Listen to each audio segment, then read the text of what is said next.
Hey, what's going on, Who That Nation? It is yours truly, TJ Jones, the host of the State of the Saints podcast. And right now, as you all can see, I'm not in my studio, nor am I at the radio station. I'm actually on the road.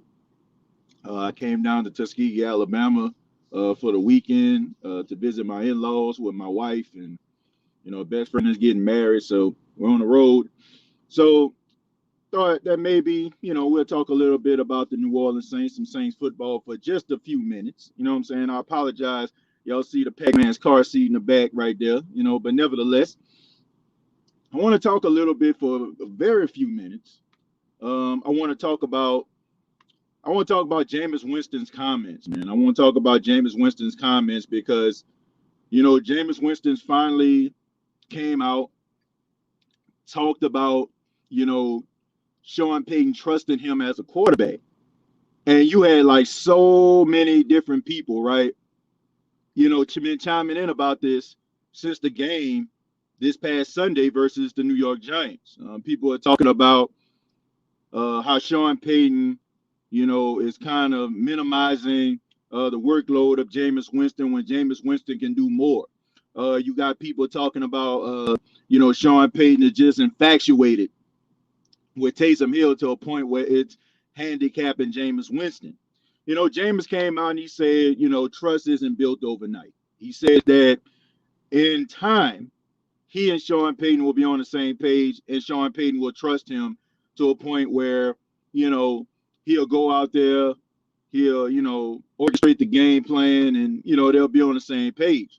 And he also alluded to how Drew Brees, when he first got to the Saints, how it wasn't like how we look at it today. But the difference between this and when Drew Brees was here, when Drew Brees was trying to figure it out, you didn't have a quarterback coming in disrupting the rhythm of a Drew Brees. You know what I'm saying? Like you didn't have that. You didn't have a gimmick play that took Drew Brees off the field when Drew Brees was completing 10, 11 passes in a row. All I'm saying is this, man. Sean Payton needs to understand rhythm. You know what I'm saying? Like, I honestly don't feel like if a quarterback is cooking, you should take away from that. You know, when you look at a game plan for those that play football, and let's just say, for example, you're a wide receiver, right?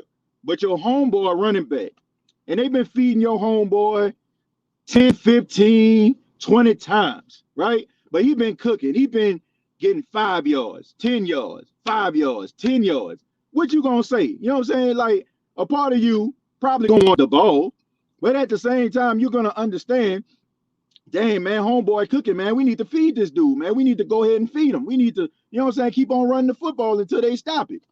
That's all I'm saying. Jameis Winston this past weekend probably played his best game as a Saints quarterback. And Sean Payton basically, I said, man, honestly, I'm going to just keep it 100. Sean Payton sabotaged the game on Sunday. We can talk about all those players. We can talk about all the missed tackles. We can talk and make fun of, when Tony was out there, you know what I'm saying, like making people miss. We can talk about all this stuff. But Sean Payton has his hands all over this game. And this is the type of stuff, in my honest opinion, keeps the Saints from reaching their full potential. Because in big time games, in big time situations, it seems like Sean Payton always overthinks himself and he just does not do what needs to be done. Like if your quarterback is completing 11 passes in a row, why mess up his rhythm? Why disrupt him to bring somebody else in? And then this is what I really truly don't understand. Sean Payton has watched Taysom Hill throw the football down the field on countless occasions. He has seen this guy throw the football with everything that he has, with a clean pocket, when he under the rest, all these things, and yet the ball still does not get where it needs to be. Why do you take out a quarterback who is cooking 11 passes in a row, to bring in another quarterback who was coming in a game cold from passing the football, who does not even possess equal to or more than the arm strength of the quarterback that's leaving the field. Now, when Drew Brees was limited and he couldn't get the ball down the field, I can understand that when you bring in Taysom Hill, because by the process of elimination, Taysom Hill has the stronger arm. But in no way, shape, nor form does Taysom Hill have a better arm than Jameis Winston. And some people are like, man, it ain't about the deep ball. It ain't about the deep ball. I know it's not about the deep ball. All I'm saying is when the play is called, you go with the guy that gives you the best chance of executing that play. And that was Jameis Winston. Now, I can understand if Jameis Winston overthrew Kenny Stills, right? Kenny Stills caught the touchdown. It was called back due to Adam Trautman. I can understand if Jameis overthrew him or Jameis was overthrowing receivers. But every time, more times than not, if you watch Jameis Winston throw the ball down the field, he connects with the receiver. Even the pass against the New England Patriots that he threw downfield to Kenny Stills, he was in the back of the end zone, but it got to only Kenny Stills. So the only thing that I'm saying is, why do that? Why overthink yourself? And I don't want anybody to think that I don't want to see Taysom Hill throw the football. Look, if Taysom Hill can throw the football 5-10 yards, you know what I'm saying, a quick pass, right? I can understand that. But why try to get this dude to throw the ball when you see Deontay Harris streaking down the field? You know he ain't going to be able to get him the ball. Not in stride. It just didn't make any sense. And, you know, I've been hearing people talk about, you know, the media is not really asking the tough questions to Sean Payton. Sean Payton isn't really being held accountable. Sean Payton has too much access. He can't do any wrong. Like, nobody is going to, you know, reprimand him for, you know what I'm saying, his conflomas, if you will. Now, I watched quite a few interviews with some of the Saints beat writers, and I gotta say, they do ask him some questions. Like, I heard Catherine Terrell, you know, shouts out to Catherine Terrell. She asked him the question. She said, why would you, you know, throw the ball down the field with Taysom when Jameis just threw a touchdown? I heard her say this. So I don't want anybody to think that they're not asking the right questions. Okay, I think they ask the right questions. I just think that sometimes, you know, some people can be a little bit too comfortable. You know what I'm saying? I'm not saying anybody in particular, but when you have like certain access to people, you don't want to squander that.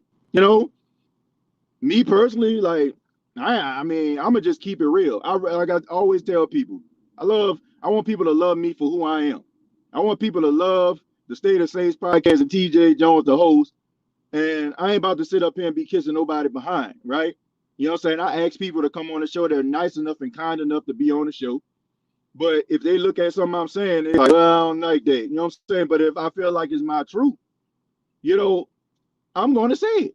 You know, I mean, it is what it is. It got me this far. So why would I do that now? But I don't want to say everybody does that. You know, I do feel like there was some BS, you know what I'm saying, in a tweet that I seen from somebody was talking about Taysom Hill. You know, I didn't believe that, you know. I didn't believe that Taysom Hill stubbed his toe. I mean, I didn't believe that. I feel like that's absolutely asinine for somebody to even believe that. When you watch Taysom Hill, if you watch Taysom Hill throw enough passes down the field, he basically cocks back the same way. He does that MC Hammer tight rider, you know what I'm saying, stepping up forward, he throws the ball down the field and is always short. So if he stubs his toe, he must do it every time he throws the football. So I'm not buying that, okay? That's an excuse and a terrible one at that. I'm sorry. I'm sorry. It was dumb. It was absolutely dumb. But go ahead and read some of your comments, man. Like I said, it's going to be a quick show. Just wanted to touch base with you all and, you know, give my comments about that interview by James. Damien says, what's popping, TJ? Happy my longevity watching your podcast. Been able to get you to the State of the Game podcast back and me on you about it. Just joking. Yeah, Damien, I mean, look, man, hold me accountable sometimes, you know. I had some other projects in the work. It was just the fact that the State of the Saints podcast, they joined the Maze Media Labs and all these different sponsors. They want the State of the Saints podcast to run because, we built the lane here. And I'm saying we because I see the same people, what I'm saying, that's a part of the show every single episode. So we build a show where people want to see it and they want it to be out there. And people are willing to invest in it. So I did kind of lose track of the state of the game, but I will get back to it. It's not going to be as frequent as the State of the Saints podcast, which is, my bread and butter. You know what I'm saying? Like by people, donating and sponsors, what I'm saying, that keeps the show running. So it's not going to be, as frequent as this show, but, we're going to try to do it once a week where we talk about some of the hottest topics in sports. Definitely want to get back to it next week, especially after this big fight this weekend between Deontay Wilder and Tyson Fury, man. Definitely want to talk about that. Sean Ego is one of the biggest threats to the Saints right now. Now, it's a blessing and a curse, Tori, because I said on the last show, when Sean Payton came out at halftime in Super Bowl 44 and kicked the onside kick, and the Saints got the ball back, everybody applauded him for that, right? When he goes for it on fourth down and the Saints get the first down, he gets applauded for that. When he throws the ball down the field on a fake punt with Taysom Hill and the ball hits the back of a cornerback's head, you know what I'm saying? We make it seem like he's just the craziest guy in the world. So it's a double-edged sword here, man. I'm not going to knock Sean Payton for being as aggressive, but it is one of his Achilles heels. It's a blessing and a curse. Like it helps him to be an aggressive play caller, which you need in the league, but it also is a hindrance because you're so confident in yourself. Sometimes you overthink yourself, which causes you to have these type of calamities. So, he does have an ego, but, his ego is the reason why the Saints are so successful. So it's kind of like a double-edged sword there.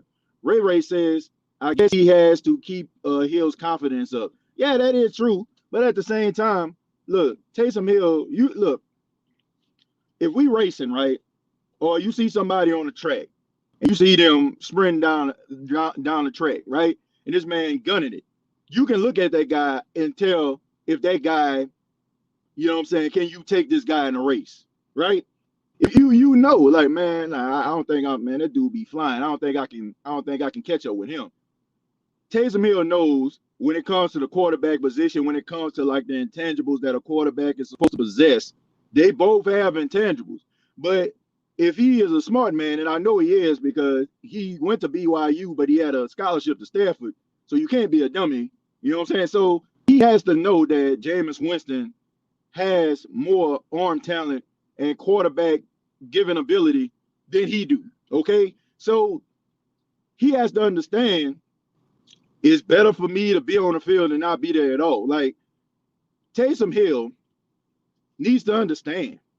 He needs to understand this. On other teams, he wouldn't even have his opportunity. He wouldn't have his opportunity. Like he'll be on the sideline with a clipboard, no matter if you can run between tackles or not. Other coaches are not going to be able to scheme you within the game plan like Sean Payton does. So if he's a smart man, and I know he is, he has to know that Jameis Winston is better at being a quarterback than he is. Question for the chat: Is it safe? Deontay Harris has been our most consistent wide receiver so far? Absolutely. Deontay Harris. There's a saying going around. I want to say Nick Underhill said this. He said if he was probably 4 inches taller, he would really be a threat.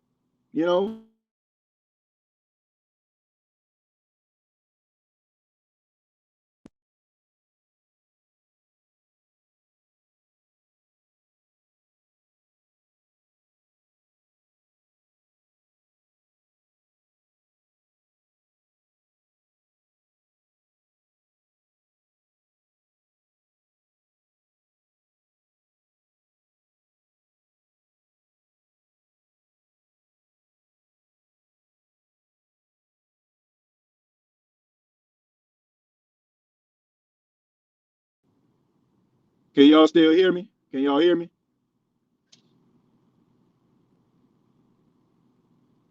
So y'all can't hear me? Nobody can hear me? Let me know if y'all can hear me.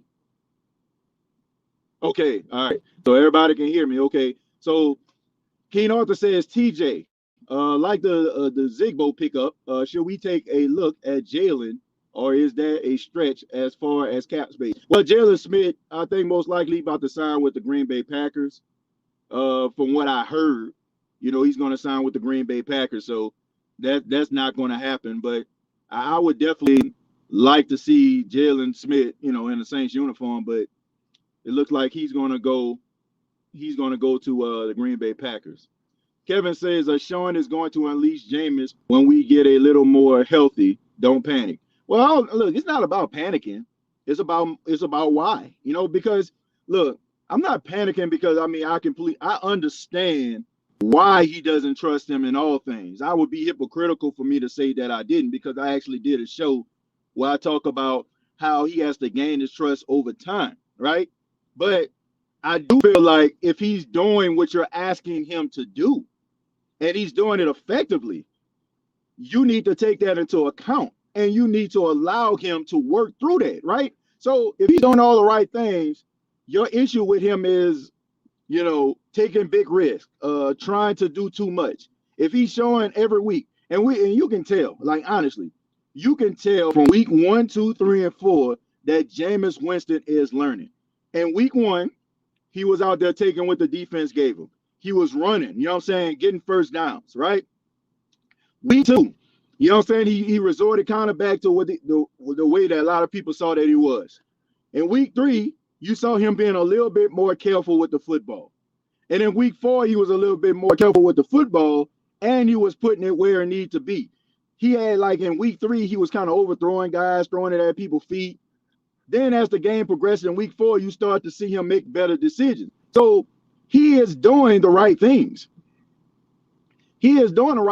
So I don't know, why would you try to stun his growth by trying to parade Taysom Hill out there? I just don't understand it. Maybe y'all can help me understand it, but I don't.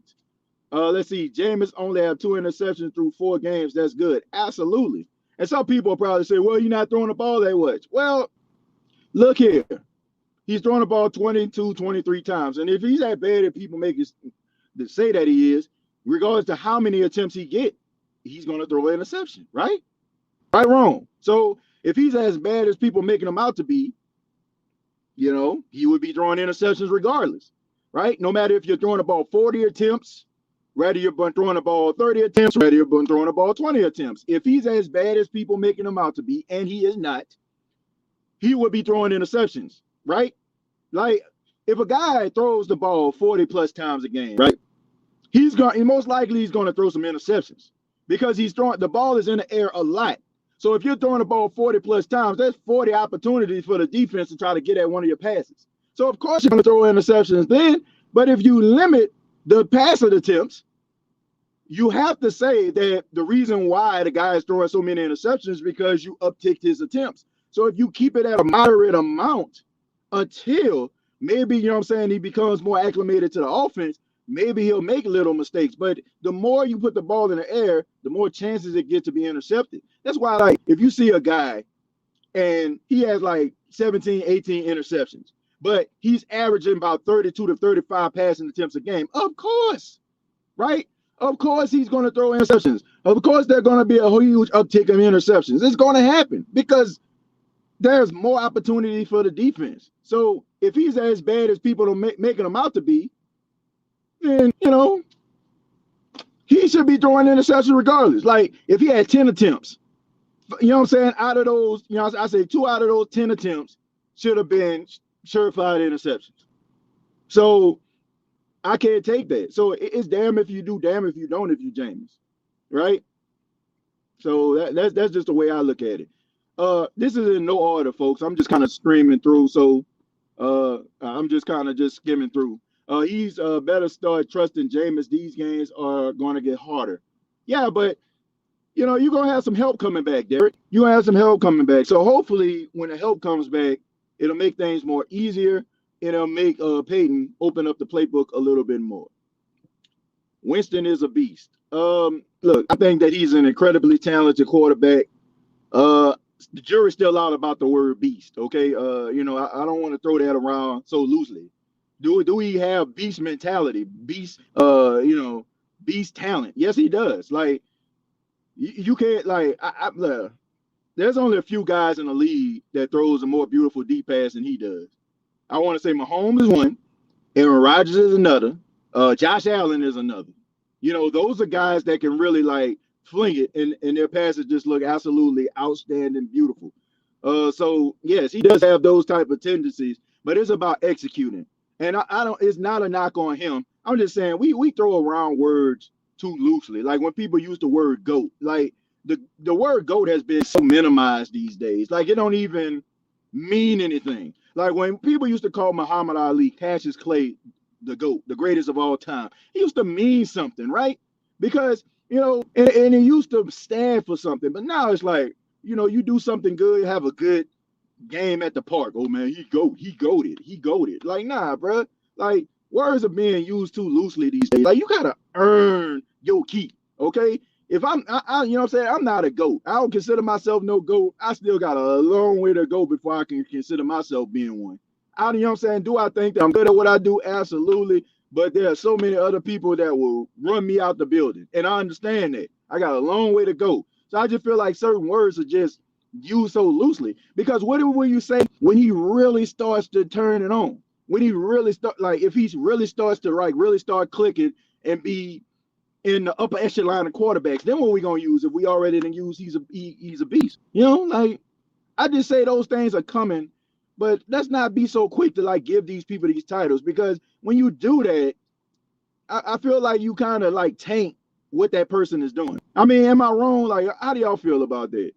I just feel like some words are just being used too loosely, man, and it kind of loses its luster when we start using them for every little small situation. Like somebody say "goat," like that means like you the best in your craft. It's like when somebody just says your first name, rather there's a universal, I'm saying, a universal of people that actually have that name. Like when you think about Michael, right?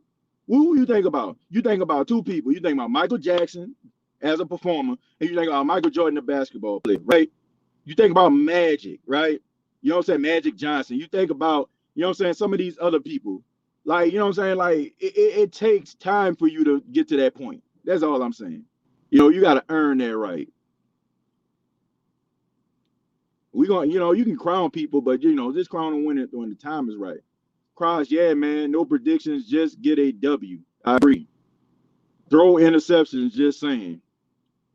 Boosie fade, no sir, no, it's not definitely not a Boosie fade over here. Nah, bro. Boosie has like all this shade of almost like a bowl cut, and nah, I ain't got that. I ain't got no Boosie fade now. I got a TJ fade. Let's see. Let me see. That's not a threat. That's a better understanding. I guess I call it the middle of a conversation there. Jay says, same thing as the word celebrity. Yeah, you know, yeah, celebrity is a word that's used loosely too. I want to say Drake said in the song, he was like, when people say that they famous, I ask them for what? You know what I'm saying? Like, because everybody famous. You got Instagram famous where you take a bunch of pictures. You know what I'm saying? You look good. You know what I'm saying? They're in pictures. You're famous for that. You got millions of followers. People recognize you. You know what I'm saying? You got a YouTube channel. You know what I'm saying? With millions of subscribers and followers. Like, you famous. You know what I'm saying? Like, you got people out here, journalists, people, admire their work. They famous. Like, you're a celebrity. Like, it's so tainted out here, man. Like, for real. It's so tainted. Like, words don't mean that much anymore. Like, things are not as big of a deal because people minimize it by using these words, you know? Let's see. Damien says, hey, TJ, my thoughts on TS coming back is nice. Let's see. But me personally, I think he's still a 3 or 4 receiver on this team. Never impressed me since he's been here. And like Quan, he stays freaking injured. Yeah, you know what I'm saying? Yeah, Traquan Smith. Yeah, I mean, look, Traquan Smith is a good solid hand, good blocker, above average blocker for a receiver. Probably give you some catches on third down, but never just gonna wow you. Like I think which is what you get with Traquan Smith. I don't expect for him to go for 200 yards. I don't expect for him to be like one of the top receivers in the league, and that's okay. That's okay. It's okay for guys not to be that. Okay, it's okay. You got solid hands, right? You know what I'm saying? Like you got like everybody is not going to be a star. Everybody's not going to be a star receiver, folks. Like seriously, there are receivers that are going to go for 150, 200 yards like that, like it's nothing. Then you're gonna have those good solid receivers, like guys like Kiki QT and Fuller and Kenny Stills and you know what I'm saying, like guys like that occasionally the lighter come on. Travis Benjamin, you know what I'm saying, guys like that, like those guys are necessary. Like they're not going to be number one receivers, but they're they're important to the team. You know what I'm saying? Like if a guy's getting double covered, okay, let me throw the ball. He's going to catch it, get a few yards, get a first down. You need those type of guys. I want people to understand this, man. There's a reason why guys are special, right? Imagine your job, right? Wherever you are right now. Some of you at work, some of you probably off today, but those at work, right? Some of you have been on your job for a very long time, right? Very, very long time. And there's somebody out there right now that does the same job as you. But I guarantee you they don't do the job as well as you do. I'm pretty sure they don't, right? You know what I'm saying? So imagine how that would make you feel if somebody just walk up and anybody can do what you're doing. That's not true. That's not true. Y'all might possess the same job, but you might be as efficient and as good as your job than anybody else out there, right? That makes you valuable. That makes you special. What if everybody possessed the same thing that you had? Would you feel so special? Or you just feel like a cog in a wheel? All I'm saying is when you have wide receivers that are talented, when you got the Michael Thomases, they're valuable, right? But it doesn't mean that a guy like Traquan can't be valuable too. It's just a different level of being valuable. That's all I'm saying. Like there are reasons why Michael Thomas is special, and there are reasons why people like Traquan Smith are solid players. You need both of them because they're both good at what they do. Some guys are just better than others. So just want people to understand that. I'm sick of people saying they are influencers. Now I hate that word. I don't. It's such a jackass word, right? And you know what I'm saying? It's so arrogant, right? When you say when you say I'm an influencer, right? Like it's like basically it's like you're saying I can make people do things. That's kind of like what it is. Like I can make people react. Like what the hell is that? Like that's some arrogant talk right there. Like an influencer. I mean, I never understood that word. You'll never hear me say anything like that. I don't consider that ain't cool. I agree with you, Pammy. That's exactly why he will excel the media hops on what's hot. Sean knows what Jameis is. Yeah. Yeah. I think that's what it is too. You know what I'm saying? I think he understands the media, maybe trying to put the media to sleep, right? All this talk about, Jameis Winston and, him throwing interceptions, and maybe he don't want that stuff to mess with him psychologically, which I don't think that is possible. You know what I'm saying? I don't think, me personally, I don't think that is possible. I'm just saying that, as an example, maybe that's something we need to chew on, but I don't believe it. I don't believe it. What do you think the Saints need to do at this point? Win? Win? get to the bye week 3-2, Ray. That's it. Win. That's what they need to do. Win. Okay, by any means. This team does not have an identity yet. So why are you trying to figure out what you are? If you're a running team, if you're a passing team, if you're a team driven by special teams and field position, good defense. Until you figure out what the hell you are, just start winning. Okay, and then figure it out. And try to figure it out as time go on. So yes, they need to win. We were 2-2 last year at this point. Hopefully it turns it's turn up time. I agree. Just win, man. Like Al Davis, the late Al Davis. Just win, baby. That's all I care about. Taysom Hill is live. Okay. Yeah, I'm gonna check that out once this is done. Like I said, I'm not gonna go too long. Probably just a few more, and then I'm about to go inside, hang out with my in-laws. Let's see. Saints get a W on Sunday, into the bye week, get healthy, and go on a run. Well, I hope so. Okay, I hope so. I hope that does happen, Bobby. I hope that does happen. We'll take a few more. Let me see. I'm loving the media on Winston. Me too. Me too. Because, they can't really talk about him. They can't create that narrative about him throwing interceptions. And, when the media, the one thing, how you quiet the media is by you doing the complete opposite of what they say you're doing because they don't want to look crazy. Credibility is everything to them. TJ, the game against the Panthers, you said that my take on Taysom comes in and out of the game was wrong because he even, let me see, all right, he even subbed Drew out for Taysom Hill. But here we are 2 weeks later, and you are seeing that I was saying now Taysom in and out is hurting. Oh, wait a minute. I want to make sure that I'm saying that right. Let me see. Taysom after the game against the Panthers, you said my take on Taysom comes in and out the game was wrong because he even subbed Drew out for Taysom Hill. But here we are 2 weeks later, and you are saying what I was saying now, Taysom. And I okay. Let me explain that to you, Tyler. Let me explain that to you. Okay. I think that I want you to understand what I'm saying. All right. I don't want you to get the insinuation that I'm saying that Taysom Hill does not need to come into the game. Okay. I don't want to say that. You know what I'm saying? I don't want you to get that insinuation. I'm saying that he can come into the game. I'm even saying that he can throw the ball. What I'm saying is when quarterbacks like Jameis are in the rhythm, right? They cook it, right? I don't feel like it's necessary to change the pace. When Drew Brees was the quarterback, we all understood that Drew Brees couldn't get the ball down the field. You know what I'm saying? Because of his limited ability at the time. So bringing Taysom Hill into the game, subbing in for that is necessary. He doesn't need to do that now because Jameis doesn't have an issue with arm strength. He doesn't have an issue getting the ball down the field. So I'm not saying that subbing in Taysom at any time is wrong. What I'm saying is the way the game was flowing and what they're asking him to do just didn't make sense. Okay, so I'm just saying, like, the subbing in and out, I have no problem with, right? It depends on what they're asking him to do because I don't think anybody would say that it was a dumb idea to put Taysom in a game, you know what I'm saying, in a power run RPO situation when he broke about 4 tackles into the end zone. Seemed like a stroke of genius.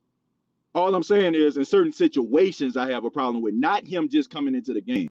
That's all I'm saying, you know. But if like, subbing in and out and stuff like that, not understanding the pulse of the game, that's when I got a problem. And having them come into the game for something that the quarterback that's starting can do just doesn't make sense to me. Derek said Jameis is going to get the train going.